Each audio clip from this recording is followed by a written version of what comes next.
With nothing but mounting debts and a final foreclosure notice, Thomas Reynolds makes one last desperate attempt to salvage 4 generations of farming legacy by harvesting his failing crop of heritage wheat.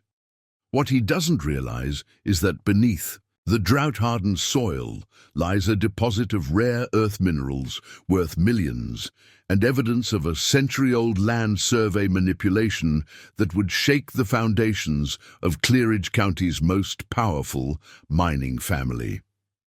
As geological engineer, Dr. Singh helps authenticate his accidental discovery. Before we jump back in, tell us where you're tuning in from, and if this story touches you, make sure you're subscribed, because tomorrow I've saved something extra special for you. Thomas finds himself caught between instant wealth and revealing a corrupt land grab that shaped the region's history, but might cost him the very farm he's fighting to save. The 6th month of drought had turned Evergreen Farm into a landscape that resembled the surface of Mars more than the fertile valley it had once been. The irrigation canals that Thomas Reynolds' great-grandfather had dug by hand stood empty, their cracked beds a testament to the severity of the water shortage plaguing Clearridge County. Thomas stood at the edge of what should have been his best wheat field, boots sinking into soil that had once been rich and giving, but now crumbled like ash beneath his weight. At 45, he had weathered challenging seasons before, but nothing like this. His weathered face had settled into permanent lines of worry. His powerful shoulders, built through decades of physical labor, now stooped with the weight of impending failure. "It's not looking good, Scout," he said to the aging border collie at his heels. The dog whined softly, pressing against his leg as they walked toward the ancient barn that had been the farm's center of operations since 1885. The Reynolds family had survived the Dust Bowl, weathered the farm crisis of the 1980s, and adapted to changing markets for generations. But this drought, combined with 3 consecutive years of falling grain prices, had pushed Evergreen Farm to the brink of collapse. Thomas lifted the lid on the soil testing kit he'd borrowed from the county extension office, noting the alarming mineral deficiencies with a grimace. The agricultural inspector's report had been delivered yesterday, declaring his soil compromised beyond standard remediation and recommending Thomas sell to commercial developers, a $2.5 million expense he couldn't begin to afford with the bank already threatening foreclosure. 200 acres of heritage wheat had withered under the relentless sun, reducing his projected income to barely 15% of normal. His last working tractor needed repairs he'd been putting off for months, and the property taxes were already 90 days overdue. Thomas squinted toward the modest 2-story farmhouse where 3 generations of Reynolds had been born and raised. The white paint was peeling, the porch sagging in one corner. His mother had planted sunflowers along the front walk before Parkinson's took her 3 years ago. They had died within weeks of the drought's onset, as if in sympathy with the failing farm. The sound of tires on gravel announced a visitor. Thomas turned to see a cloud of dust trailing behind a sleek hybrid car bearing the logo of Frontier Agricultural Bank. Sophia Chen had been the regional loan officer for Frontier for nearly 12 years. She knew every farmer in the county by name and could recite their crop rotations from memory. Her grandmother had been an immigrant farm worker who eventually saved enough to buy her own small orchard, giving her a deeper understanding of agricultural struggles than most bankers. Today, her normally friendly expression was replaced with professional detachment as she approached Thomas. "I wish this was just a social call," she said, handing him an envelope. "Final notice?" he asked, though he already knew the answer. She handed him an envelope. 75 days, Thomas. That's all the extension I could get you. Corporates breathing down my neck about non-performing loans in the region. He took the envelope without opening it. "Thanks for trying, Sophia. I know you went to bat for me." She glanced at the parched fields, then back to him. "Have you considered Blackridge's offer?" Thomas's jaw tightened. Victor Blackridge, heir, to Blackridge Mining, and the county's largest landowner, had been making increasingly aggressive offers to buy Evergreen Farm for the past year. His latest offer was twice the property's market value, a premium that made Thomas suspicious of the man's motives. "I'm not selling to Blackridge," he said flatly, "not while I still have options." Sophia's expression softened slightly.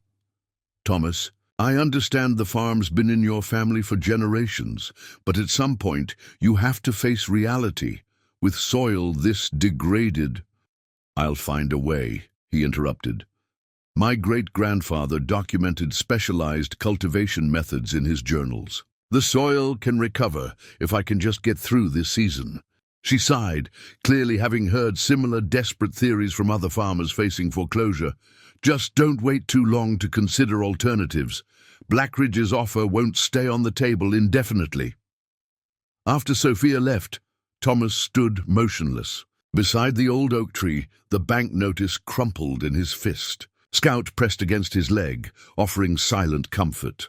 That evening, after reviewing the farm's finances and finding no path to solvency through conventional means, Thomas climbed to the attic of the farmhouse. Dust motes danced in the beam of his flashlight as he made his way to an old sea chest tucked beneath the eaves. The chest had belonged to his great-grandfather William Reynolds, who had claimed this land in 1885 after working as a geological surveyor in Montana. Family legend held that William had used scientific methods unusual for farmers of that era to select land when neighboring homesteaders had failed to find sustainable soil conditions. Thomas lifted the heavy lid, revealing neatly stacked, leather-bound journals, surveying tools, and geological specimens carefully labeled in faded handwriting. He hadn't examined these materials since inheriting the farm from his father 12 years ago, viewing them more as family heirlooms than practical resources. The earliest journal, dated 1885, detailed William's methodical search for fertile land. May 15, 1885. "I've observed the soil patterns for 3 months, and I'm convinced significant mineral enrichment exists beneath the eastern meadow. The old natives spoke of stones that nourish the earth here. White settlers dismiss such tales, but I have found indigenous knowledge of land to be superior to our own in many respects." Thomas flipped forward, looking for specific details about the farm's establishment, June 28, 1885. "Selected final boundaries today. The topsoil quality is good, but it's the unusual subsoil composition that convinced me.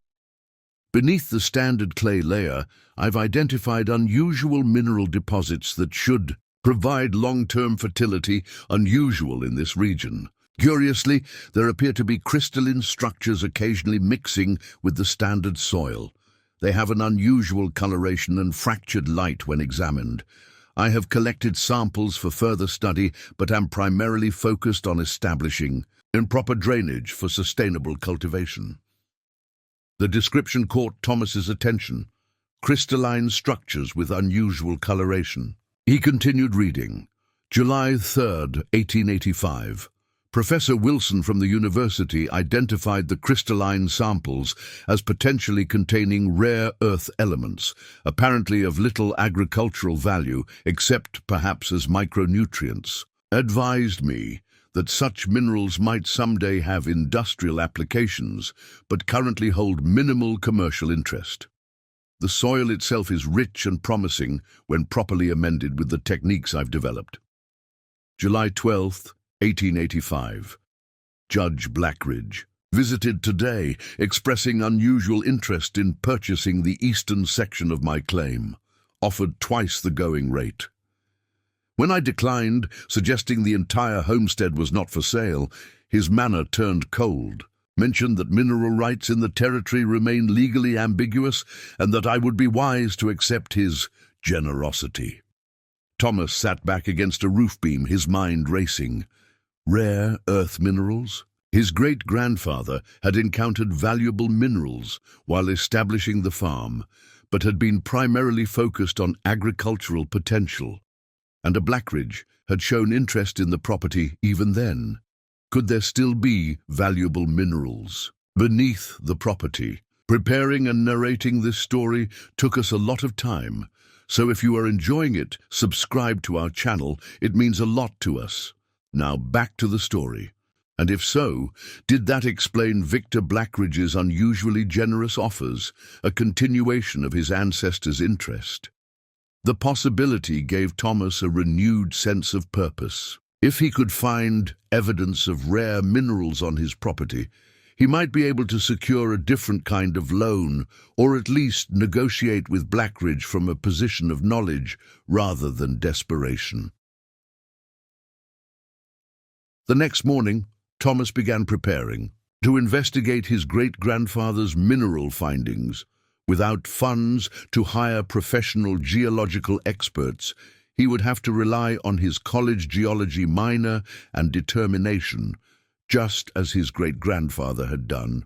He gathered old surveying tools from the barn, pickaxes, shovels, and a hand-operated soil auger his grandfather had used for soil testing decades ago.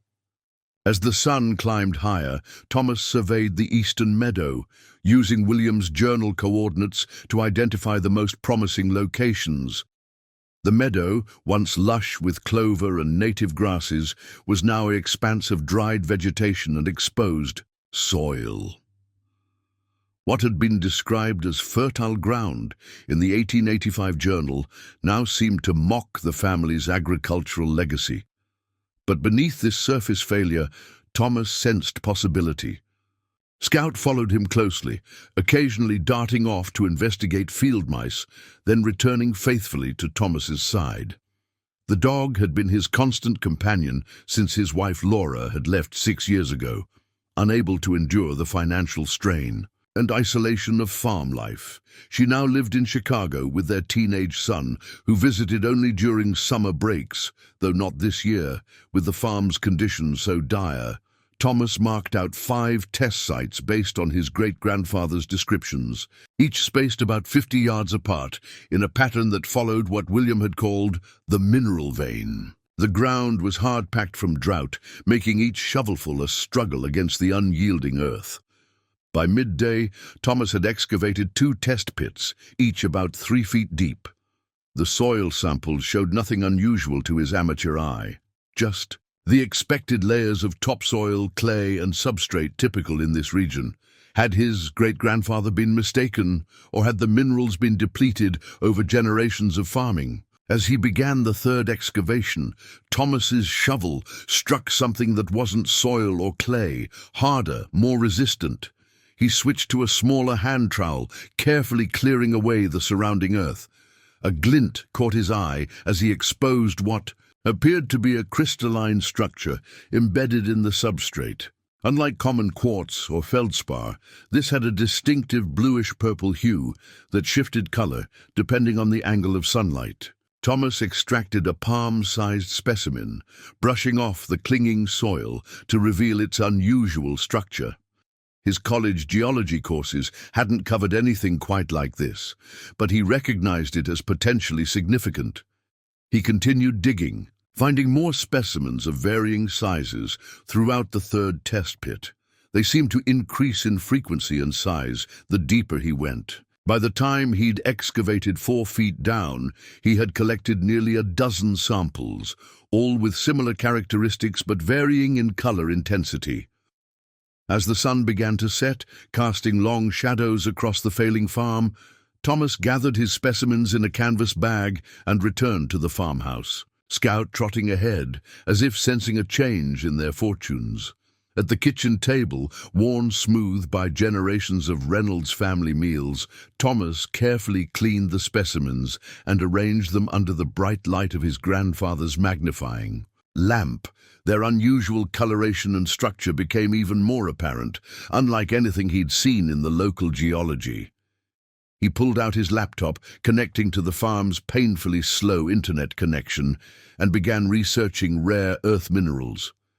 The more he read, the more his excitement grew. The specimens bore visual similarities to certain rare earth-bearing minerals that had become increasingly valuable in recent years, for their use in electronics, renewable energy technologies, and defense applications.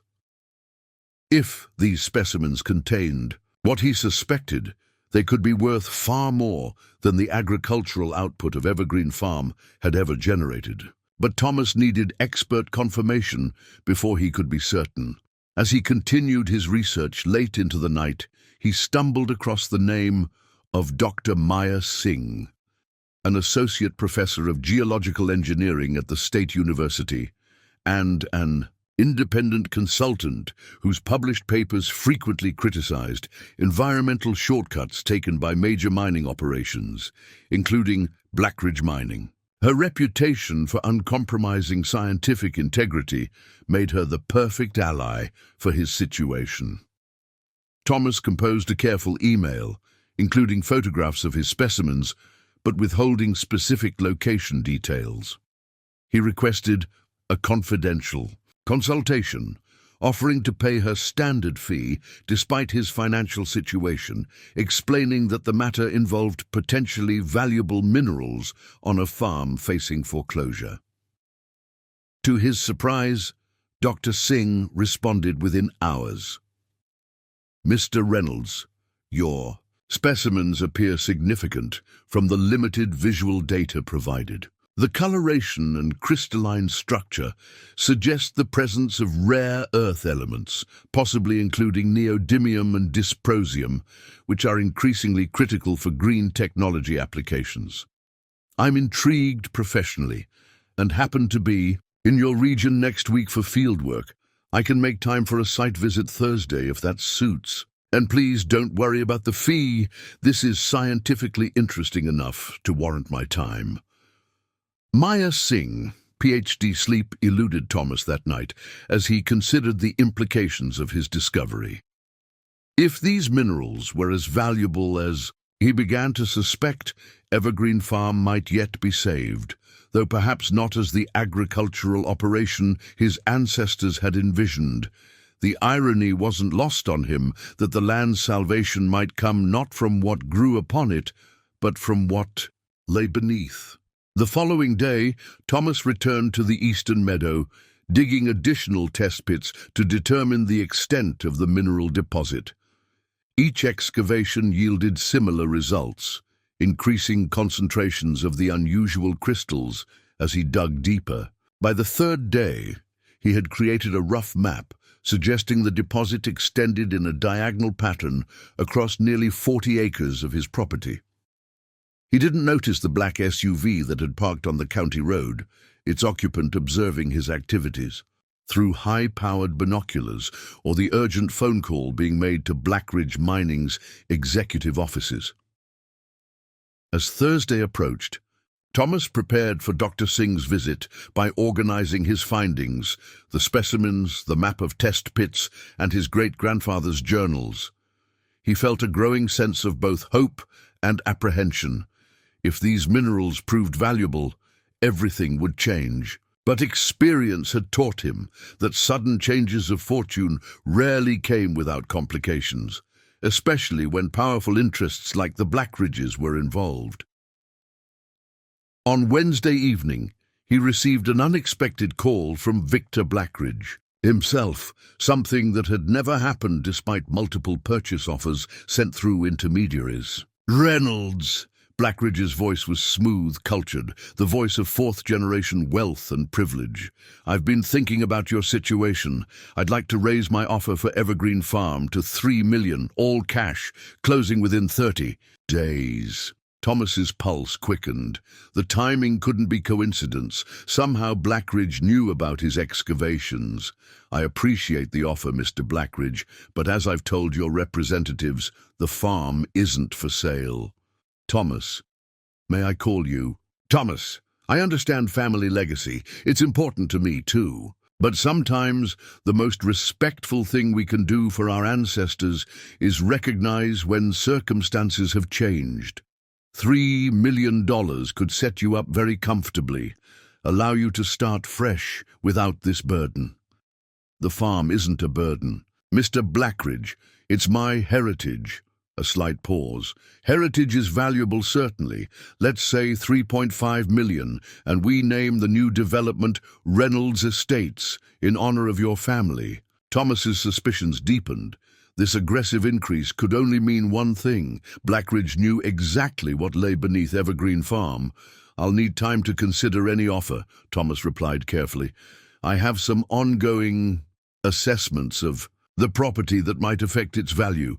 Another pause, longer this time. I see. Well, don't take too long, Thomas. Market conditions change, banking conditions change. My offer has a 48-hour expiration. After ending the call, Thomas immediately contacted Dr. Singh, briefly explaining the situation and asking if she could possibly come sooner. To his relief, she agreed to arrive the following morning. As darkness fell over Evergreen Farm, Thomas sat on the porch his great-grandfather had built, Scout at his feet, contemplating how quickly his world had shifted. Just days ago, he had been a failing farmer, facing foreclosure and the end of his family's legacy. Now he was potentially sitting on a mineral fortune and clearly in the crosshairs of the county's most powerful family. When Dr. Singh arrived the following morning, Thomas was struck by how different she was from his mental image of a geological engineer. He'd expected someone older, perhaps more corporate in appearance. Instead, Singh was in her mid-30s, dressed practically in hiking boots, cargo pants, and a worn university sweatshirt. Her dark hair was pulled back in a practical ponytail, and minimal makeup did nothing to hide the intelligent intensity in her eyes. "Mr. Reynolds," she greeted him, extending a hand that was strong and calloused from fieldwork. "Thank you for reaching out. Your specimens appear quite unusual for this region." "Just Thomas, please," he replied, shaking her hand. "And I appreciate your coming on such short notice. The situation has become complicated." "In my experience, when valuable minerals are involved, it always is," she said with a knowing smile. "Show me what you found." Thomas led her to the eastern meadow, explaining his great-grandfather's original notes and the recent excavations. As they walked, he noticed a tenseness in her posture when he mentioned Blackridge mining. "You're familiar with them?" he asked. Maya's expression hardened slightly. "I've had professional disagreements with Blackridge. 2 years ago, I published research demonstrating that their extraction methods in the Morrison Valley were causing groundwater contamination. They attempted to discredit my findings rather than address the problems." She shrugged. "Standard industry tactics when profits are threatened by science." At the test pits, Maya examined the excavations with the methodical precision of a trained scientist. She took multiple soil samples, carefully bagging and labeling each one, while occasionally consulting a handheld spectrometer she'd brought. In her field kit, "This is remarkable," she murmured, eyes fixed on the readings. "Based on preliminary analysis, you're looking at a significant concentration of heavy rare earth elements, particularly dysprosium, terbium, and yttrium. These are among the most valuable and strategically important minerals for advanced technology." She glanced up at him. "Thomas, do you understand what this means financially?" He nodded slowly. "That's why I needed expert confirmation before going. Public. The Blackridges have been trying to buy this land for years. Now I know why." Maya manipulated the spectrometer controls, analyzing more samples. "This isn't just a small deposit. The concentration levels and distribution pattern suggest a significant rare earth vein. Even with conservative estimates, you're looking at a resource worth tens of millions, possibly hundreds of millions, depending on the deposit's extent." The figure was so large it seemed abstract to Thomas, impossible to reconcile with his immediate reality of overdue bills and foreclosure notices. "What's the next step?" he asked, his voice steadier than he felt. "Legally, you should file a mineral rights claim with the State Geological Survey," Maya said. "That would protect your ownership while proper assessment is conducted." She hesitated. But given what you've told me about the Blackridges and their local influence, that might alert them before you're prepared to deal with the pressure they'll apply. Thomas appreciated her understanding of the delicate situation. What would you recommend? We need more data and documentation that can't be easily dismissed, Maya said, tucking her equipment into her backpack. I have additional tools in my car that can help us map the deposit's boundaries more precisely. With solid scientific evidence, you'll be in a stronger position to protect your interests. As they walked back toward the farmhouse, Thomas noticed a familiar hybrid car approaching on the county road, Sophia Chen from the bank making an unexpected visit. We have company, he said quietly to Maya. The bank loan officer. Not necessarily a Blackridge ally, but definitely someone who would report unusual activity. Maya nodded.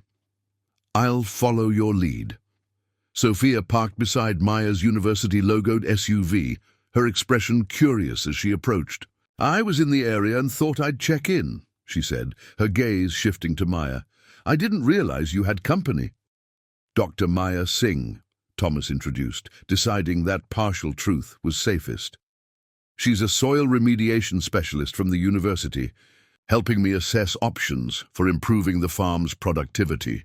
Maya smoothly extended her hand. Mr. Reynolds' case is particularly interesting from a sustainable agriculture perspective. We're seeing similar soil degradation issues across the state with intensive monoculture operations.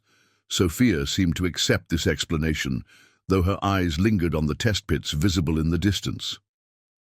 That's forward thinking, Thomas. But I should remind you that the foreclosure timeline remains unchanged unless substantial payment is made. I understand, Thomas replied. I'm exploring all options. After Sophia left, Maya raised an eyebrow. Soil remediation specialist, Thomas shrugged, a smile tugging at his lips despite the situation. Not entirely a lie. We are dealing with soil issues, she laughed, the sound warming the space between them. Fair enough, but that visit wasn't coincidental. Someone's watching your property, Thomas. We need to work quickly. Unknown to either of them, Sophia Chen was already on the phone as she drove away, but not to Frontier Agricultural Bank. Her call was to a private number used by Victor Blackridge. He has someone from the university with him, she reported. Claims she's a soil specialist, but the vehicle has geological engineering department markings. You said to report anything unusual. On the other end of the line, Victor Blackridge's voice remained calm, despite the implications. You've done well, Sophia. Continue as we discussed. The foreclosure must proceed regardless of any developments. And my brother's medical bills, she asked, tension evident in her voice. Will be covered upon successful acquisition of the Reynolds property, Blackridge confirmed. Your family's financial troubles will disappear, provided you continue to be useful. As he ended the call, Blackridge turned to the elderly man seated across from him in the wood-paneled office of Blackridge Mining headquarters. His father, Harold Blackridge. Reynolds may have discovered what's beneath his land, the younger Blackridge reported. He's brought in outside expertise. The older man's face remained impassive, liver-spotted hands resting on an ornate walking cane. History repeats itself, he said quietly. My grandfather faced the same problem with William Reynolds. The old man was stubborn, refused to sell despite the pressure we applied. Times have changed, his son assured him. We control the regulatory bodies now, the banking systems. Reynolds is already drowning in debt. One way or another, that land will finally become Blackridge property. The elder Blackridge nodded slowly. See that it does. That deposit has been rightfully ours for 3 generations. I won't go to my grave with it still in Reynolds' hands. Back at Evergreen Farm, as the sun began to set, Maya and Thomas examined soil samples from different depths around the property, confirming that the rare earth deposit extended well beyond the immediate vicinity of the eastern meadow. This is significant, Thomas, Maya said, looking up from her portable analysis equipment. Based on these readings, you're sitting on one of the largest undeveloped rare earth deposits in the continental United States. At current market prices, we're talking potential revenues in the hundreds of millions.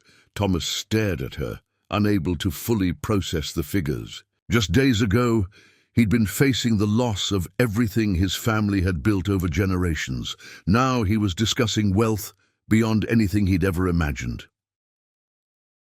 "What do I do with this information?" he asked quietly. "The Blackridges clearly know. Something is here. They've been trying to get this land for over a century." Maya considered the question carefully. "You have several options, each with different implications. You could sell mineral rights while keeping the surface land, partner with a development company other than Blackridge Mining, or attempt to develop the resource yourself through loans against the proven reserves." She paused, studying his face. "But first, I think we need to understand exactly what happened between your great-grandfather and the Blackridges. There may be legal complications from previous agreements or claims that could affect your options today." Thomas nodded, thinking of the family journals in the attic. William documented everything meticulously. If there were any legal maneuvers or threats, he would have recorded them. "Then that's our next step," Maya decided. "Before we make any moves that can't be undone, we need the full historical picture." She glanced at her watch. "It's getting late. I should head back to my hotel in town." "You could stay here," Thomas offered, then immediately felt self-conscious. "I mean, there's plenty of room. The farmhouse has 4 bedrooms. It would give us more time to go through William's journals." Maya hesitated, then nodded. "That makes practical sense. Let me get my overnight bag from the car."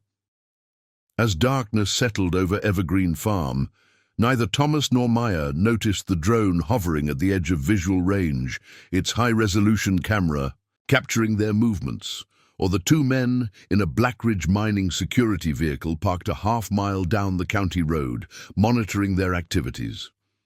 The attic of the Reynolds farmhouse had become an impromptu research center with Williams. Journals arranged chronologically on a weathered oak table Thomas had carried up from the dining room. Dusty bankers' boxes containing family correspondence and legal documents from the past century formed precarious towers around them. Maya sat cross-legged on an old quilt, her glasses perched on her nose as she carefully turned the brittle pages of William's 1886 journal. Thomas sorted through a box of correspondence, scanning for any mention of the Blackridge family or references to mineral rights. "Listen to this," Maya said, excitement evident in her voice. "March 4th, 1886. Judge Blackridge's regulatory assault continues. New county ordinance prohibits excavation within 100 yards of established property boundaries, citing public safety concerns. The ordinance affects only my claim, as no other similar activities are publicly known in the county. The intent is transparent, to render my most mineral-rich acreage inaccessible, forcing me to sell." Thomas nodded grimly. "It matches what I found in these letters. The Blackridges have used regulations as a weapon for generations. Here's one from the county assessor in 1887, suddenly revaluing Evergreen Farm at triple its previous tax assessment, citing potential mineral resources, despite no official claim being filed. They worked through the night, piecing together a historical narrative that spanned more than a century. The pattern was consistent. Each generation of Blackridge had attempted to acquire the Reynolds property through increasingly sophisticated means, from outright intimidation in William's time to complex financial and regulatory pressure in recent decades. As dawn light filtered through the dusty attic windows, Maya carefully unfolded a yellow document she'd found, tucked into the binding of the 1893 journal.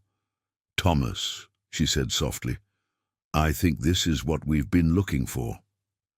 He moved to her, sighed, their shoulders touching as they examined the document together, a survey map dated October 1892 showing the geological formations beneath Evergreen Farm.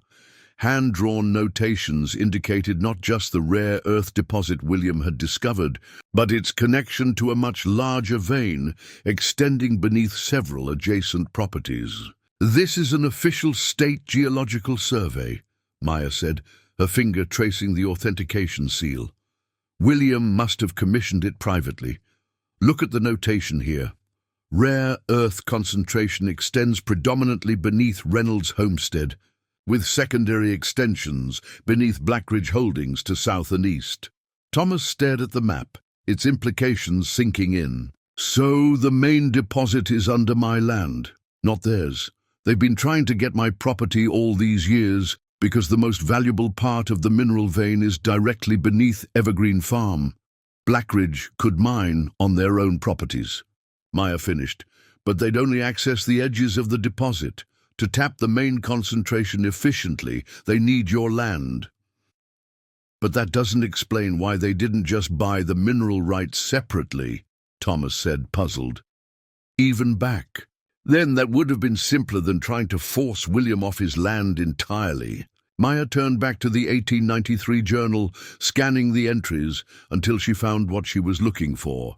Here, April 17th, 1893. "Lawyer Simmons confirms my suspicions.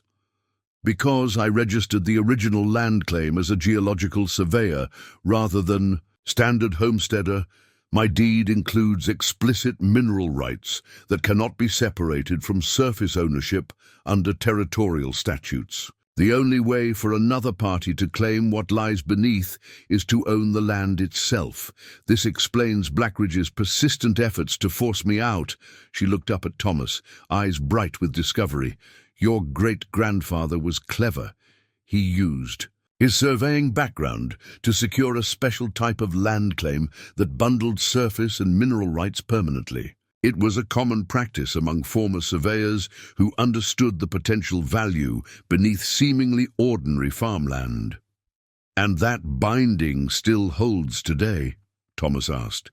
"If it was registered properly, yes.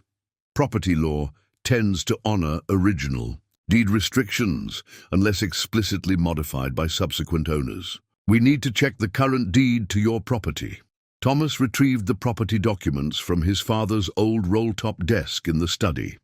The deed, updated when he inherited the farm 12 years ago, contained an unusual clause, highlighted by his father's attorney at the time.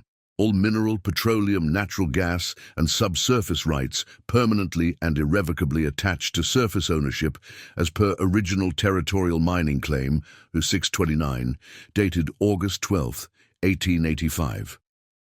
"This is why they've been so determined," Thomas said, the realization dawning.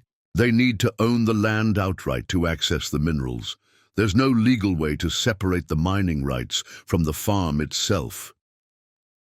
As they continued their research throughout the morning, a more troubling pattern emerged. William's journals documented increasingly aggressive tactics by the Blackridges as they realized the extent of the rare earth deposit and the legal obstacle to obtaining it. May 22nd, 1894. Attempt to poison well last night. Sheriff refuses to investigate, claiming no evidence of foul play, despite clear boot prints leading from Blackridge property. Have begun keeping shotgun loaded nearby. September 10th, 1894. Suspicious cattle illness. Half my herd affected. Agricultural inspector in Blackridge's pocket claims no evidence of deliberate poisoning, though feed was clearly tampered with. Have lost 8 head this month. December 3rd, 1894. Blackridge men vandalize storage barn, destroying winter supplies. Repairs and replacement will strain finances severely, will not be driven off by these tactics. The journals detailed years of resistance, with William ultimately prevailing through a combination of legal maneuvering, community alliance building, and sheer determination. By 1900, the Blackridges had apparently shifted strategies, moving from direct pressure to more subtle, long-term approaches, buying surrounding properties, controlling local banking institutions, and gradually establishing dominance over county politics. William outmaneuvered them, Thomas said with pride as they reviewed the historical record. But they never gave up. They just changed tactics and waited for a vulnerable moment, like now, with the drought and my financial situation. History, repeating itself, Maya murmured, but with one critical difference. What's that? William didn't know the true value of what he had. You do. She gestured to her analysis equipment, and the sample test results spread across the floor. We have precise data on the deposit's extent, composition, and market value. And we have something else William didn't have. What? Digital evidence that can't be destroyed or suppressed. She held up a small device. I've been backing up everything we've found, the journals, the survey map, the deed restrictions, and my scientific analysis, to secure cloud storage that the Blackridges can't access or tamper with. Thomas felt a wave of gratitude toward this woman who had arrived as a consultant but had thrown herself fully into uncovering the truth, matching his own determination with her scientific expertise. A noise from outside interrupted their conversation, the distinctive sound of vehicles. On the gravel driveway, Thomas moved to the attic window, tension evident in his shoulders as he peered down at the visitors. 3 vehicles, he reported grimly. Bank truck, county sheriff's car, and a Blackridge mining SUV. Maya quickly gathered the most crucial documents. They're moving faster than I expected.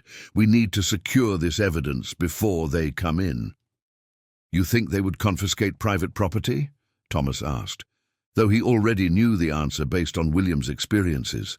I think a family that's waited over a century for these minerals wouldn't hesitate to ensure inconvenient historical documents disappeared, Maya replied, carefully placing the original survey map and key journal pages into her laptop case. Making digital backups is prudent, but keeping the original safe is crucial. The sound of a firm knock echoed through the house, followed by Scout's warning barks. Thomas took a deep breath, squaring his shoulders in a gesture that reminded Maya of the portrait of William Reynolds she'd seen hanging in the downstairs hallway. I'll handle them, he said. Take the back stairs and get to your car. These documents need to be secured with that law firm you mentioned. Maya hesitated, reluctant to leave him alone. Go, he insisted. If they're here in force like this, they already suspect what we've found.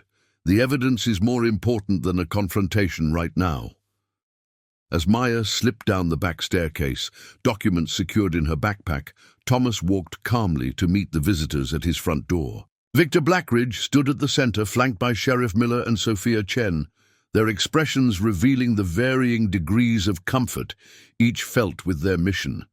Mr. Reynolds, Blackridge greeted him with practiced cordiality. I hope you don't mind the unexpected visit. We have matters of some urgency to discuss. Mr. Blackridge, Thomas replied evenly, blocking the doorway with his frame. This is private property. I don't recall inviting you here. Victor Blackridge's smile remained fixed, though a muscle twitched in his jaw. He stood impeccably dressed, in a tailored suit that seemed absurdly out of place against the backdrop of the failing farm. At 45, he was the same age as Thomas. But where drought and physical labor had weathered the farmer's appearance, corporate comfort had left. Blackridge looking artificially preserved. Sheriff Miller has some concerns about unauthorized excavation activity, Blackridge said smoothly, given the county's strict permitting requirements for any disruption of more than 24 inches of topsoil. Thomas turned his attention to the sheriff, a heavy-set man whose discomfort was evident in his shifting stance. Since when does Blackridge Mining enforce county ordinances, Sheriff? Now, Thomas, Sheriff Miller began, we've had reports of unusual activity, and with the watershed protection regulations, what Sheriff Miller is trying to explain, Blackridge interrupted, is that there are legitimate environmental concerns about unregulated excavation. As the county's largest employer and a dedicated Environmental steward, Blackridge Mining has offered resources to assist with compliance inspections. I see, Thomas said, making no move to step aside. And the bank representative, is Frontier Agricultural Bank now involved in environmental enforcement as well? Sophia Chen looked down, unable to meet his gaze. This is a routine property assessment. Visit Mr. Reynolds, given the approaching payment deadline. Thomas took in the three figures before him: corporate power, compromised law enforcement, and financial pressure, the exact combination William had faced over a century ago. History wasn't just repeating itself, it was following the same playbook. I'm conducting soil tests on my own property, Thomas stated firmly. Nothing in my deed restrictions or county ordinances prevents a landowner from examining their own soil. If you'd like to issue a formal complaint, you're welcome to file the paperwork through official channels. Until then, this conversation is over. He began to close the door, but Blackridge's hand shot out, preventing it from shutting. I've made you a very generous offer, Reynolds. $3.5 million for property that will be worthless to you within months. That offer expires tomorrow. Thomas's eyes met Blackridge's. Interesting how quickly that offer materialized after I started digging, isn't it? Almost as if you knew exactly what I might find. Something cold flashed in Blackridge's eyes, the momentary dropping of the civilized veneer. Don't make this difficult, Reynolds. Better men than you have tried to stand against progress. Is that what happened to my great-grandfather? He stood against progress? Blackridge's expression changed, surprise briefly replacing confidence. Ancient history isn't relevant to current market realities. I think you'll find it's extremely relevant, Thomas replied. Now, unless Sheriff Miller has a warrant, I'll ask you all to leave my property. After a tense moment, Blackridge stepped back, adjusting his suit jacket with exaggerated casualness. Consider your options carefully, Reynolds. Some opportunities don't come twice. As the three visitors reluctantly returned to their vehicles, Thomas remained in the doorway, Scout now at his side, watching until they disappeared down the gravel drive. Only then did he allow his shoulders to slump, the facade of confidence temporarily giving way to the reality of his situation. They would be back, with more pressure, possibly more legal justification. The Blackridges hadn't waited a century to be stopped by a simple refusal. He pulled out his phone and called Maya, who had successfully evaded the visitors by taking the rarely used back farm road. They're gone for now, he told her, but they'll be back, probably with some manufactured legal pretext. How far are you from town? About 15 minutes, she replied, the sound of her car engine humming in the background. I'm meeting Sophia's brother Adam Chen at the county records office.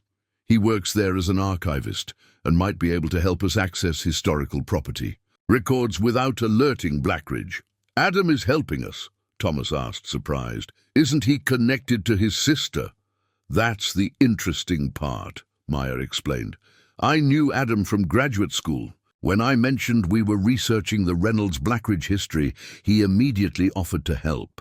Apparently, he has his own reasons for wanting to see Blackridge Mining's plans frustrated. Something about medical insurance denied for his daughter's treatment, despite Sophia's position at the bank. That explains why Sophia seems so uncomfortable, Thomas realized. She's caught between helping her brother's family and following Blackridge's directives.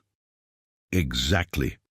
I'll call you once we've secured the documents and arrange for the provisional mineral rights filing.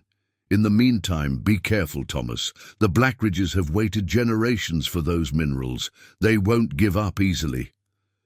After ending the call, Thomas walked through the old farmhouse, seeing it with new eyes. The peeling paint and sagging porch no longer seemed like symbols of failure, but badges of endurance.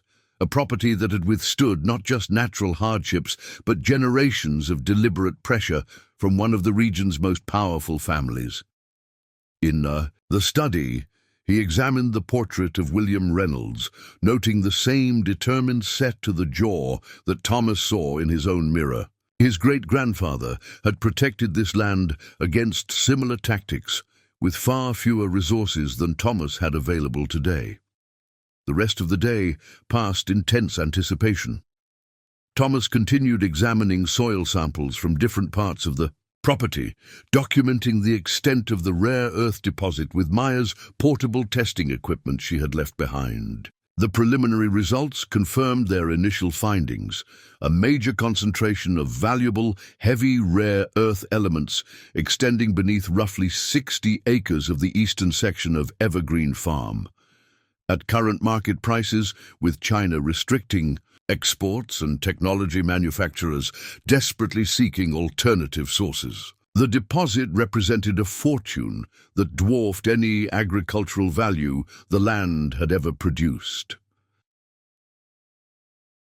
As evening approached, Maya returned with Adam Chen, a slender man whose resemblance to his sister was striking, though his expression carried a wariness that Sophia's professional demeanor usually concealed. "We found something you need to see," Maya said without preamble, spreading documents across the kitchen table.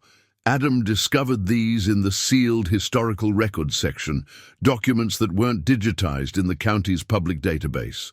Adam pointed to a county mineral survey dated 1915. This official reassessment of subsurface resources was commissioned by Judge Harold Blackridge Sr. during his tenure as county commissioner. "Look at the classification assigned to Evergreen Farm." Thomas examined the document carefully. The geological survey clearly showed the rare earth deposit extending beneath his property, but the official classification listed it as Class C mineral potential, insignificant commercial value. "They deliberately misclassified the deposit," Maya explained. "According to Adam, this classification has been cited in every subsequent county resource assessment for over a century. It's why modern geological surveys haven't identified Evergreen Farm as a potential rare earth site. They're working from intentionally corrupted baseline data." Adam nodded solemnly. "There's more. I found correspondence between Harold Blackridge Sr. and the State Mining Authority requesting that the Reynolds property be excluded from the 1920 Regional Mineral Survey due to agricultural significance and prohibitive sampling costs. They've been systematically erasing your mineral deposit from public records for generations." Thomas sat heavily in his grandfather's chair, the full weight of the deception sinking in. They couldn't take the land by force or legal manipulation, so they erased what made it valuable from official records, waiting for some future Reynolds to fail financially. "And then they could swoop in and buy it for agricultural value," Maya finished, knowing all along what was really beneath. "But there's a silver lining," Adam added, pulling out another document. "Because the deposit was officially classified as insignificant, no subsequent mineral claims were ever filed against your property. The original bundled rights your great-grandfather secured remain intact and unchallenged in any legal proceeding." "Which means," Maya said, her eyes shining with the implications, "once we file the correct classification and mineral rights claim, backed by modern scientific analysis, your ownership of the deposit is virtually unassailable." The Blackridges' century of deception actually worked against them in the long run. For the first time since discovering the minerals, Thomas felt a genuine sense of possibility, not just avoiding financial ruin, but achieving a victory for generations of Reynolds who had unknowingly guarded a treasure while fighting simply to maintain their farm.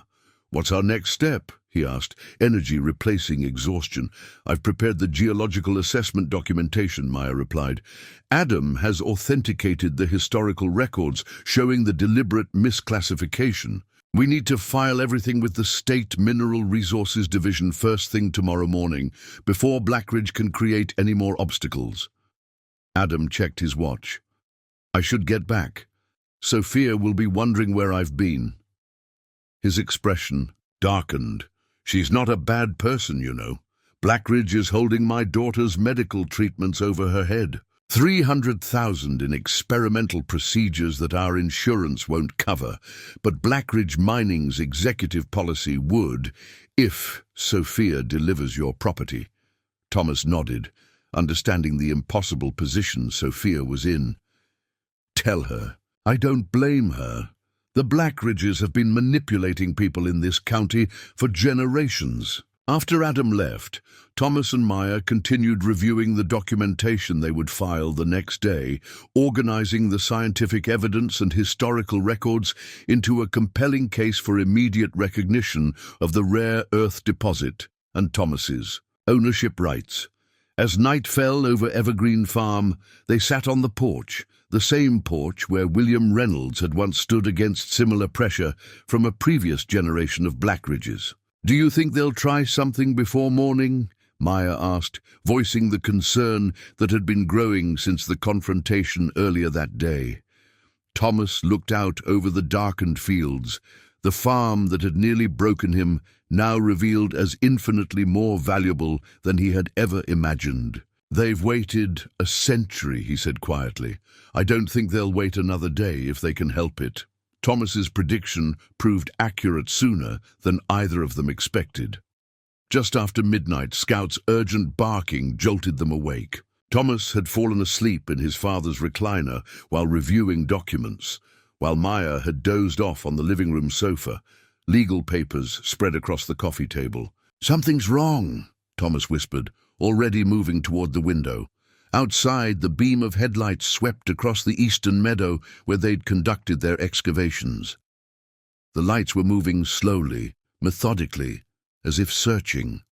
Blackridge. Security, Maya said, joining him at the window. They're not even trying to hide it. Thomas reached for the shotgun mounted above the fireplace, a family heirloom that had seen little use beyond the occasional pest control. Stay here. I'm going to see what they're doing. I'm coming with you, Maya countered, already pulling on her boots. We need to document this. It's trespassing at minimum, potentially evidence tampering if they're interfering with the test sites. Thomas knew better than to argue. They slipped out the back door, Scout following silently at their heels. The night was clear, stars brilliant in the rural darkness, offering just enough light to navigate without flashlights that would give away their position. They crept along the tree line that separated the farmhouse from the eastern meadow, staying in the shadows. 2 black SUVs had parked near the largest excavation site. 4 men in Blackridge Mining uniforms were systematically filling in the test pits, while another photographed soil samples under portable lights. They're destroying the evidence, Thomas whispered, trying to cover up what we've found before we can file the claim. Maya already had her phone out, recording video of the illegal activity. This actually helps us. Trespassing, evidence tampering, corporate espionage, all documented. One of the men looked in their direction, and Thomas pulled Maya deeper into the shadows. We've seen enough, he said quietly. Let's call the sheriff. The same sheriff who came with Blackridge earlier? Maya asked skeptically. Not Miller. The state police. This kind of corporate malfeasance falls under their jurisdiction. They retreated to the farmhouse and made the call. To Thomas's surprise, the state police dispatcher took the report seriously, promising to send officers immediately. Less than 30 minutes later, 2 state patrol cars approached down the farm's long driveway, lights flashing but sirens silent. The Blackridge crew scattered at the patrol car's approach, but they weren't fast enough. The state officers intercepted both vehicles before they could leave the property. Thomas and Maya watched from the porch as the officers detained the trespassers, documenting the half-filled test pits and confiscated soil samples. When the lead officer approached the house, Thomas recognized Lieutenant Sarah Delgado, a former classmate from high school who had left Clearridge County for the state police 15 years earlier. Thomas Reynolds, she said, shaking her head with a grim smile. Still fighting the good fight against the Blackridges, I see. Some things never change in Clearridge County. You know about the history? Thomas asked, surprised. My grandmother. Worked for your grandfather during the drought of '56. The Blackridges tried to seize the farm, then too, claiming water rights violations. She glanced at her officers securing the scene. But this is different. Corporate security conducting. Unauthorized excavation on private property. Tampering with evidence. Victor Blackridge can't dismiss this as a local dispute. They know we've discovered the rare earth deposit, Meyer explained. We're filing the official mineral rights claim in the morning. Lieutenant Delgado nodded. I'll have officers remain on site until daylight. These men will be charged, and Blackridge Mining will have some uncomfortable questions to answer about corporate-directed trespassing. After the lieutenant returned to process the trespassers, Thomas turned to Meyer. We should pack everything now. The moment the state offices open, we need to be there. They spent the rest of the night organizing their documentation. By 4 a.m., they had assembled a comprehensive filing packet.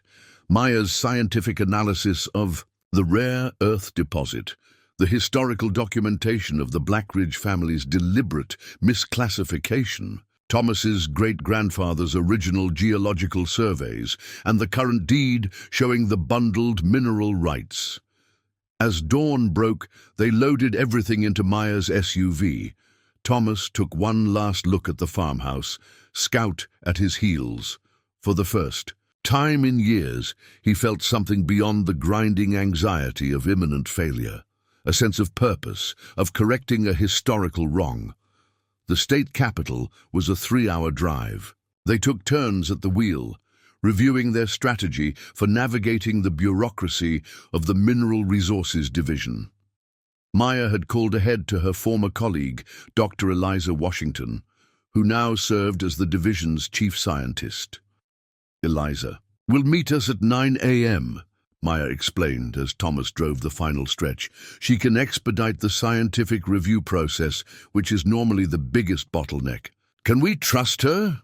Thomas asked, the night's events having reinforced his caution completely. She's rejected job offers from Blackridge Mining 3 times. They eventually tried to discredit her research on sustainable extraction methods. She has no love for the Blackridge corporate philosophy. They reached the Division of Mineral Resources just before 9 a.m. The imposing government building housed dozens of state agencies, its brutalist concrete architecture a stark contrast to the rolling farmland they'd left behind. Dr. Washington met them in the lobby, a tall, distinguished woman in her 60s whose no-nonsense demeanor was immediately apparent. Dr. Singh, she greeted Meyer warmly, before turning to Thomas. And you must be Mr. Reynolds. I've reviewed the preliminary data you sent. If it's accurate, you're sitting on one of the largest domestic rare earth deposits identified in decades. It's accurate, Meyer confirmed, and I've brought complete spectroscopic analysis, core samples, and historical documentation. Dr. Washington nodded. Follow me. I've arranged for the division director and legal counsel to meet us. This filing will need to be handled carefully. They followed her through security and up to a conference room on the 10th floor, where 2 officials were waiting, Director Michael Okafor and legal counsel Jennifer Reeves. Dr. Washington has briefed us on the unusual circumstances, Director Okafor began after introductions. Normally, a mineral rights claim takes weeks to process, but given the evidence of active interference with the site, we can implement emergency protocols. Jennifer Reeves, a sharp-eyed woman in her 40s, examined their documentation with practiced efficiency. The historical aspects of this case are particularly compelling. The deliberate misclassification in official records would constitute fraud, potentially invalidating any counterclaims Blackridge might file. For the next 3 hours, they worked through the filing process. Dr. Washington's team conducted rapid verification of the mineral samples, confirming Meyer's analysis of their composition and value. Director Okafor authorized an emergency classification of the deposit as Strategic Resource Grade A, the highest designation available, which brought additional protections against tampering or interference. There's still the matter of development. Director Okafor noted as they completed the filing. A deposit of this magnitude requires significant capital investment to extract properly. Blackridge Mining has the only rare earth processing facility in the region. I've anticipated that, Maya replied, sliding forward another document. Sumitomo Materials has expressed preliminary interest in partnering on sustainable extraction, contingent on verification of the deposit's extent. They've been seeking a domestic rare earth source to supply their new green technology division. Thomas looked at her in surprise. You've already contacted potential partners? She smiled. I made some inquiries after our initial findings. Sumitomo's extraction methods are far more environmentally sound than Blackridge's, and they're willing to establish processing capabilities near the source rather than shipping raw materials across the country. A competing development option strengthens your position considerably, Jennifer Reeves noted, making a final notation in the file. Blackridge can't claim they're the only viable developer. By noon, the emergency filing was complete. The state's official recognition of the Evergreen Farm rare earth deposit and Thomas's ownership rights was entered into the record, with copies sent to relevant federal agencies given the strategic importance of rare earth elements to national technology and defense sectors. As they left the division offices, Thomas felt a weight lift from his shoulders. For the first time, the deposit wasn't just a desperate hope or a family secret.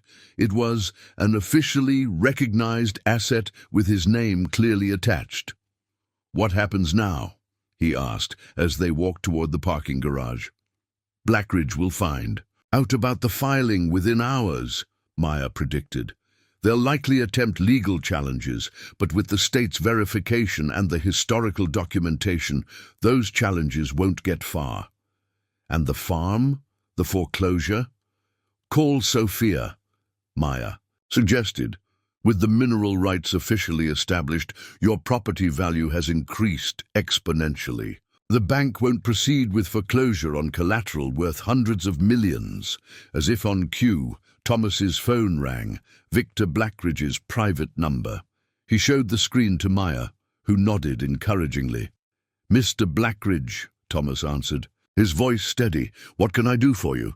Reynolds, Blackridge's tone had lost its smooth confidence, an edge of barely controlled fury replacing it. You've made a serious mistake. My legal team is already preparing to contest that fraudulent filing. Fraudulent? Thomas replied calmly. The state's chief geologist has personally verified the deposit. The historical record clearly shows your family's century-long effort to suppress information about those minerals. I'm not sure what grounds you think you have for contest. A moment of silence then. 5 million, right now. Walk away from this mess before you're buried in litigation for the next decade. Thomas caught Maya's eye, drawing strength from her encouraging nod. Mr. Blackridge, let me be clear. Your family has tried to steal what belongs to mine for over 100 years. I'm not interested in your offers, and I'm not afraid of your threats. Evergreen Farm and everything beneath it stays in the Reynolds family. He ended the call before Blackridge could respond, a sense of grim satisfaction settling over him. For generations, the Blackridges had applied pressure, manipulated regulations, and waited for a moment of vulnerability. That cycle ended today. That's going to escalate things, Maya warned, though her expression showed approval. The Blackridges aren't accustomed to being refused. Neither were the Reynolds accustomed to backing down, Thomas replied, thinking of William's journals and the generations of resistance they documented. Besides, we're not done yet. There's still the question of how to develop the deposit without destroying the farm. As they reached Maya's SUV, Thomas's phone rang again. This time it was Sophia Chen. I've just received notification of the mineral rights filing, she said without preamble. The bank is reassessing your loan status immediately. All foreclosure proceedings are suspended pending full valuation of the collateral assets. Thank you for letting me know, Thomas replied, hearing the awkward tension in her voice. "And Sophia. I know about your brother's situation. I don't blame you for the position you were in." A long pause, then, "Victor Blackridge called me 10 minutes ago. He's withdrawn the offer to cover my niece's medical treatments." Her voice hardened. "He expected me to warn him about your plans. I didn't. I'm sorry about your niece," Thomas said sincerely. "Don't be. Adam told me about your foundation idea, using proceeds from the minerals to establish healthcare and educational programs in the county. My niece would benefit more from that than from being one more pawn in Blackridge's manipulations." As Thomas ended the call, he looked at Maya with renewed determination. "We've secured the legal rights. Now we need to ensure this discovery benefits more than just me." Maya smiled, understanding his meaning. "The Sustainable Resources Community Foundation we discussed?" He nodded. "William didn't just fight for ownership, he fought against exploitation. The minerals are legally mine, but their development should benefit the community the Blackridges have been manipulating for generations." As they drove back toward Evergreen Farm, the future began to take shape before them, not just the salvation of a family legacy, but perhaps the transformation of an entire community long dominated by a single powerful interest. The return drive to Evergreen Farm provided Thomas with something he hadn't experienced in months: a moment to breathe. The constant pressure of impending foreclosure had been temporarily lifted, replaced by more complex but less immediate challenges. Thomas called his son Michael in Chicago, feeling a sudden need to connect after the life-altering discoveries of the past few days. "Dad," Michael answered, surprise evident in his voice, "is everything okay?" "Better than okay," Thomas replied, realizing he hadn't spoken to his son with genuine optimism in years. "There've been some major developments at the farm. I think you might want to come visit sooner than summer." He explained the mineral discovery in simplified terms. Michael, at 17, had developed the typical teenager's ambivalence toward the struggling family farm, viewing it more as the reason for his parents' divorce than as a heritage worth preserving. "So the farm is valuable now?" Michael asked. "And cautiously, the farm was always valuable," Thomas corrected gently. "But yes, financially it's now secure. More importantly, we have a chance to do something significant with this discovery, something that honors the Reynolds legacy while benefiting the community." After arranging Michael's weekend visit, Thomas felt another piece of his fragmented life clicking back into place. The farm's revitalization might not reunite his family, but it could heal some of the painful associations his son had developed with his heritage. As they approached Evergreen Farm, Thomas noticed unusual activity. Near the entrance, a news van and several unfamiliar vehicles parked along the county road. "Word travels fast," Maya observed. "Someone leaked the mineral rights filing." They pulled into the driveway to find a small group of reporters waiting. Thomas recognized the local newspaper editor and journalists from regional publications. "Mr. Reynolds," called out Angela Martinez, the most respected environmental reporter in the region. "Can you confirm reports that a major rare earth deposit has been discovered on your property?" Thomas glanced at Maya, who nodded encouragingly. Controlling the narrative would be crucial now that the discovery was public. "Yes, I can confirm that," he answered. "After geological assessment by Dr. Maya Singh, a certified geological engineer, we verified the presence of significant rare earth elements on Evergreen Farm and have filed the appropriate mineral rights documentation with the state." "What are your development plans?" asked another reporter. "Will you partner with Blackridge Mining?" "We're evaluating several development options," Thomas replied carefully. "Our priority is ensuring that any extraction process meets the highest environmental standards and benefits the local community, not just outside interests." After the impromptu press conference, Thomas and Maya retreated to the farmhouse where the house phone rang. one of the few landlines still operating in the county. "Mr. Reynolds," came the weathered voice when Thomas answered. "Harold Blackridge. Here. I think it's time we spoke directly." "Mr. Blackridge," Thomas acknowledged, gesturing to Maya to listen in. "What can I do for you?" "This situation has escalated unnecessarily," the elder Blackridge said. "Our families have a long, complicated history. Perhaps it's time to resolve it person to person, without lawyers and press statements." "I'm listening," Thomas replied cautiously. "I'd like to meet, just you and me. The old covered bridge at Miller's Creek. 1 hour." Thomas covered the mouthpiece and whispered to Maya, "He wants to meet privately." "The old covered bridge. It could be a setup," she warned. "I'll be there, Mr. Blackridge," Thomas said, returning to the call. "But I'll be bringing Dr. Singh with me. If we're discussing the mineral deposit, I want her expertise available." A long pause followed. "Very well," Harold Blackridge finally conceded. 1 hour. Thomas considered the elderly man standing before him, the culmination of generations of wealth, power, and entitlement, yet also simply a human being facing mortality, seeking to fulfill what he saw as a familial obligation. "Your family has tried to take these minerals through manipulation, legal maneuvering, and economic pressure for over 100 years, Thomas said finally. "Did any of you ever consider that they might not rightfully be yours to take?" Blackridge's expression didn't change, but his knuckles whitened slightly on the head of his cane.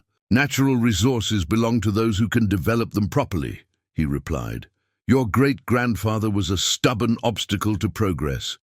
You're continuing that tradition, apparently."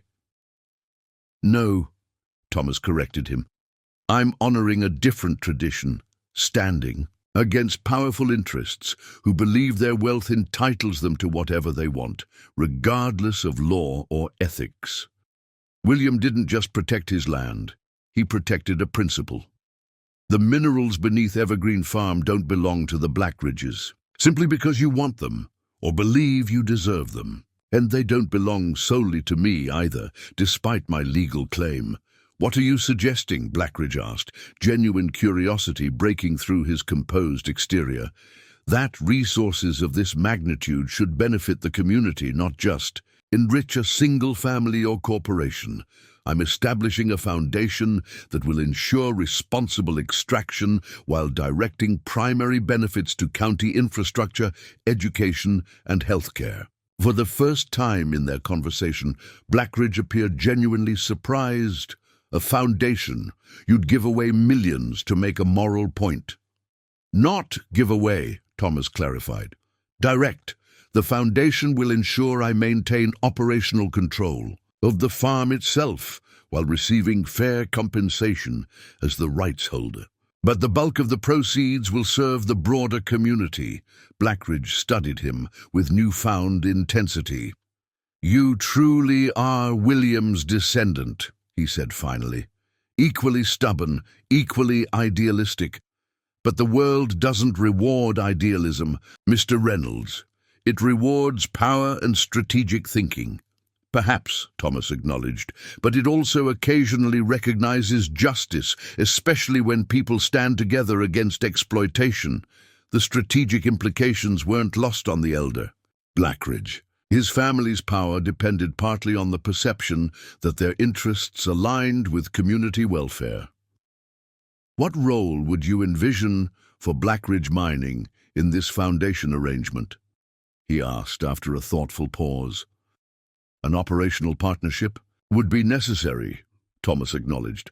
"The foundation needs an experienced extraction company, but as a partner with defined responsibilities, not as the controlling interest. Transparent operations, fair profit sharing, and environmental accountability would be non-negotiable." Blackridge nodded slowly. "An interesting proposal. Not acceptable in its current form, but perhaps negotiable." He turned to leave, then paused. "My son won't be as receptive to this approach. He lacks historical perspective and sees compromise as weakness. Be prepared for resistance." "I am," Thomas assured him. just as William was. When Thomas and Maya returned to the farmhouse, they found Adam Chen waiting for them, his expression grave. "Victor Blackridge has made his first counter-move," Adam reported. "The county zoning board has issued an emergency review of agricultural properties within the watershed protection zone, specifically targeting properties with non-agricultural excavation activity. The review triggers an automatic 30-day moratorium on any development." This wasn't Harold's move, Thomas realized. Victor is operating independently, which potentially works to our advantage, Adam suggested. If they're pursuing different strategies, they might undermine each other. As they were finishing their strategy session, Thomas received a call from Rebecca Zhang at Sumitomo Materials, expressing interest in partnership possibilities that aligned with their community foundation approach. A major international partner, with an environmental focus and no ties to Blackridge, Maya observed after the call. That significantly strengthens our position. Their discussion was interrupted by Scout's warning bark. 3 vehicles were approaching: a county sheriff's car, a Blackridge mining SUV, and a sedan bearing the insignia of the State Environmental Protection Division. "Victor's second move," Thomas said grimly.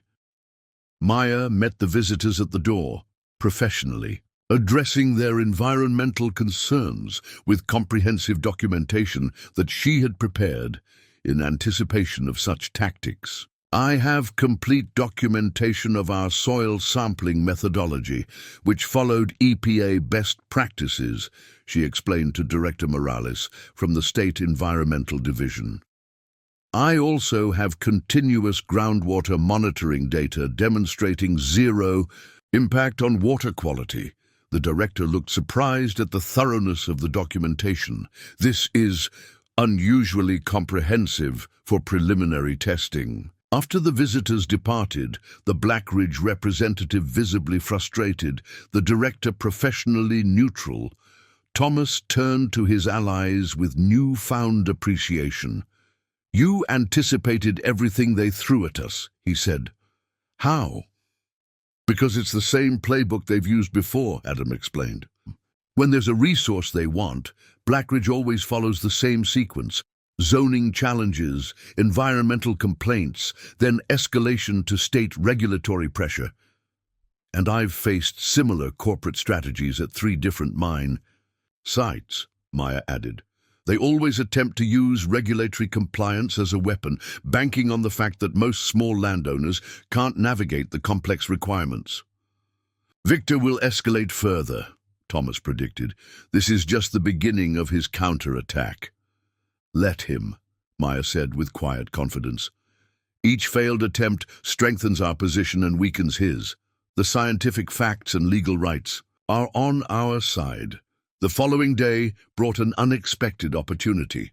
The regional newspaper published a front-page story about the rare earth discovery, but with a focus Thomas hadn't anticipated. "Century-old mining deception uncovered. Historic documents reveal Blackridge family's generational effort to seize valuable minerals." The article detailed the historical connection between the Reynolds and Blackridge families, citing William's original journals and the deliberately falsified mineral surveys from the early 1900s. Someone had leaked the historical documents to the press, and Thomas suspected Adam Chen's involvement, though the young archivist maintained a careful neutrality when asked. "This changes the narrative completely," Maya observed as they read the article over breakfast. "Instead of a simple dispute over newly discovered minerals, it's now a story of historical justice and corporate deception exposed." The article concluded with a brief mention of Thomas's foundation concept, presenting it as a corrective to generations of attempted resource appropriation, a way to ensure the community finally benefited from what had been hidden from them. For over a century, public reaction was immediate and overwhelmingly supportive. By mid-morning, Thomas had received dozens of calls and messages from neighbors, former classmates, and local business owners expressing solidarity. The historical angle resonated deeply in a county where many families had their own stories of pressure from the Blackridges over generations. "We should leverage this momentum," Adam suggested when he arrived later that morning. "The foundation concept needs to move from idea to concrete proposal. People need to see exactly how this discovery will benefit them personally." They gathered in the farmhouse kitchen. Thomas, Maya, and Adam, joined by Sophia Chen, who had made the difficult decision to resign from Frontier Agricultural Bank, rather than continue implementing policies she now recognized as manipulative. Her financial expertise would be crucial in structuring the foundation's economic model. "The key is creating a structure that's both legally robust and easily understood by the community," Sophia explained as they outlined the foundation's framework. "We need specific allocations that address real local needs, not abstract promises." For hours, they developed what they called the Evergreen Community Prosperity Plan, a detailed proposal for directing mineral revenues towards specific local priorities. A rural healthcare initiative to establish satellite clinics in underserved areas. Reducing the hour-long drives many residents faced for basic medical care educational endowments to improve local schools and provide college scholarships for county students, infrastructure improvements focused on sustainable water management, addressing the region's recurring drought issues through modern conservation techniques, agricultural diversification grants to help farmers adapt to changing climate conditions. A green technology incubator to create local jobs in the emerging renewable energy sector. This transforms an abstract concept into tangible benefits people can understand and support, Maya said, as they finalized the document. It directly counters any narrative Blackridge might try to spin about professional management or expertise. And each element addresses needs Blackridge Mining has ignored despite their claims of community support, Adam added. The plan was published on a newly created website and distributed through both traditional media and community networks. Within days, it had generated over 1,000 signatures of support from county residents, nearly 15% of the adult population. Local business owners began displaying Evergreen Community Foundation signs in their windows. Victor Blackridge's response was swift but surprisingly ineffective. His hastily called press conference emphasized jobs and economic development through Blackridge Mining's established operations. But when reporters pressed for specific community benefit details comparable to the Evergreen Plan, his vague assurances fell flat.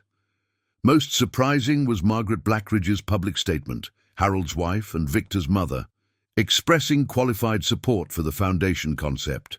"While our family has legitimate business interests in the region's resources," she stated, "the community-focused approach proposed by Mr. Reynolds has considerable merit and reflects values our company should perhaps more actively embrace." The apparent rift in the Blackridge family further undermined Victor's position, suggesting his aggressive tactics weren't universally supported even within his own family. Meanwhile, the Sumitomo Materials technical team had completed their preliminary assessment, confirming Maya's analysis of the deposit's extent and value. Their formal partnership proposal included commitments to state-of-the-art extraction technology with minimal environmental impact, local hiring preferences, and a revenue-sharing model compatible with the Foundation's goals. "This is a game-changer," Sophia noted as they reviewed Sumitomo's proposal. "A credible, environmentally responsible international partner completely independent from Blackridge's influence." Thomas felt a growing sense of momentum. What had begun as a desperate attempt to save his failing farm had evolved into something far larger, a potential transformation of the county's economic and social landscape, correcting a historical injustice while creating new opportunities for an entire community long dominated by a single powerful interest. "We're winning," Adam said, voicing what they all felt, "not just securing the minerals, but changing the entire framework of how resources are developed in this region."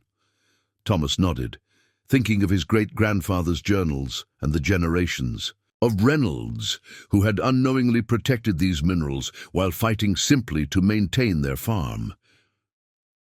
"William didn't just want to keep the farm," he said quietly. "He wanted to stand against exploitation. I think this foundation would make him proud." As the foundation concept gained momentum, Victor Blackridge made his most aggressive move yet. Through his political connections, he arranged for the State Commerce Committee to hold an emergency hearing on strategic resource development in rural communities, a thinly veiled attempt to create a regulatory obstacle to Thomas's plans.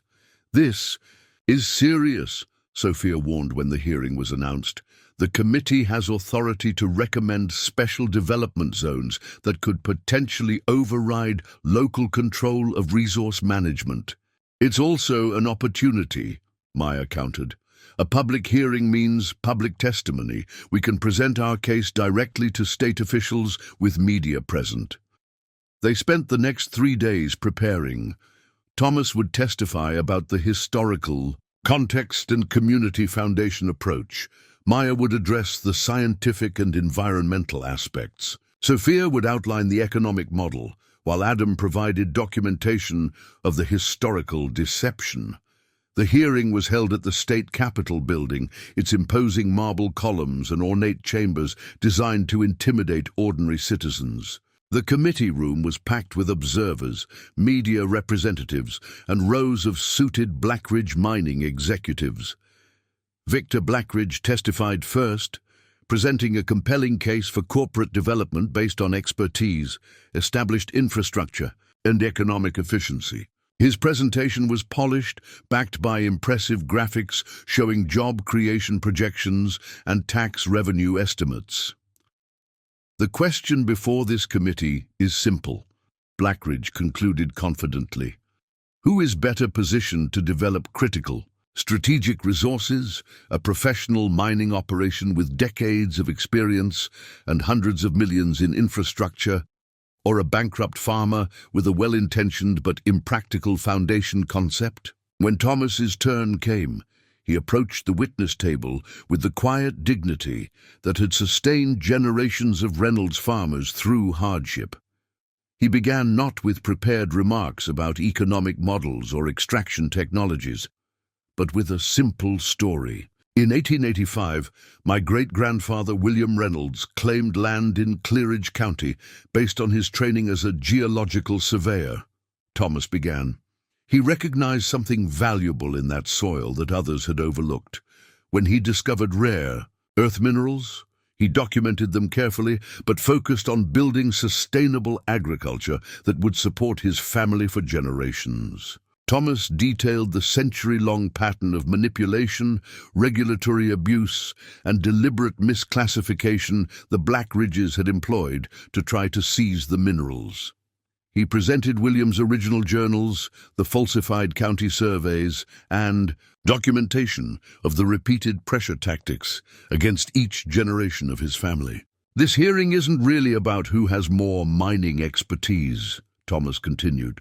"It's about whether we believe that deception, manipulation, and abuse of power should be rewarded with control of valuable resources. It's about whether we believe that wealth created from our region's natural endowment should benefit the many or further enrich the few." He outlined the foundation's specific community benefits, the healthcare initiatives, educational endowments, and sustainable development programs, contrasting them with the vague assurances of trickle-down prosperity Blackridge had offered. "The key minerals beneath Evergreen Farm represent not just economic value, but moral choice," Thomas concluded. "Do we continue a system where resources are extracted for distant shareholders, Or do we create a new model where the community that has harbored these resources for generations shares directly in their benefits? The State Committee chamber fell silent as Thomas finished his testimony. Even the most politically connected members appeared moved by the contrast between generations of corporate manipulation and the community-focused alternative he proposed. Maya's scientific testimony followed, presenting detailed environmental protection measures and extraction methodologies that would minimize disruption to both the watershed and agricultural operations. Sophia outlined the foundation's economic structure, demonstrating how it would generate more total regional prosperity than Blackridge's corporate-centered approach. Adams' documentation of historical manipulation completed their case, providing irrefutable evidence of the century-long deception. When the committee chair finally called for a vote on the special development zone Blackridge had requested, it was rejected by a surprising 7-2 margin. More significantly, the committee issued a formal recommendation supporting the Community Foundation approach as an innovative model for balancing resource development with local benefit that merits full implementation. Victor Blackridge stormed out of the chamber without comment, but Harold Blackridge remained, watching Thomas with an expression that mingled respect with resignation. As the crowd dispersed, the elder Blackridge approached, leaning heavily on his cane.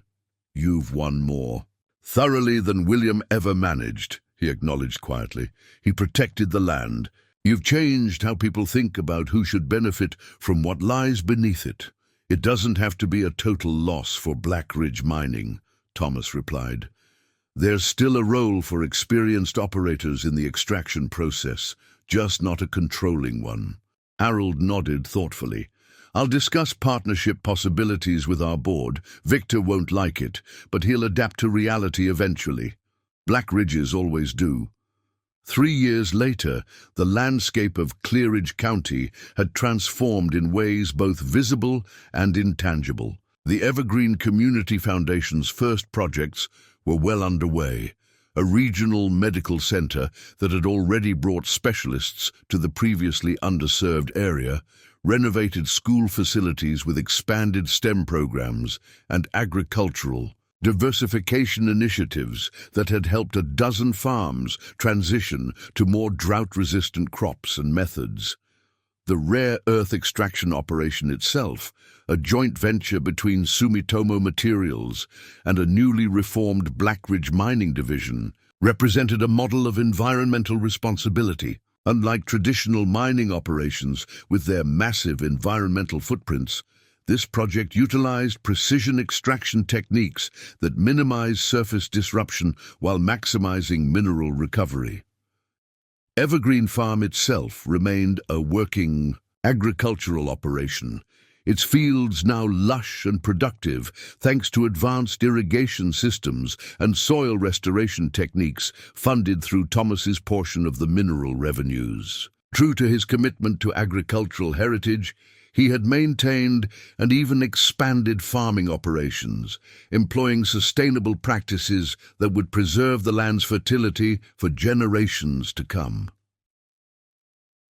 On a bright spring morning, Thomas stood on his porch, coffee mug in hand as he did each day, surveying the harmonious coexistence of agriculture and responsible resource development that many had claimed impossible. Scout, now moving more slowly in his advanced age but still faithful, lay at his feet, enjoying the early sunshine.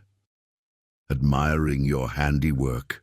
Maya asked, joining him with her own mug of coffee.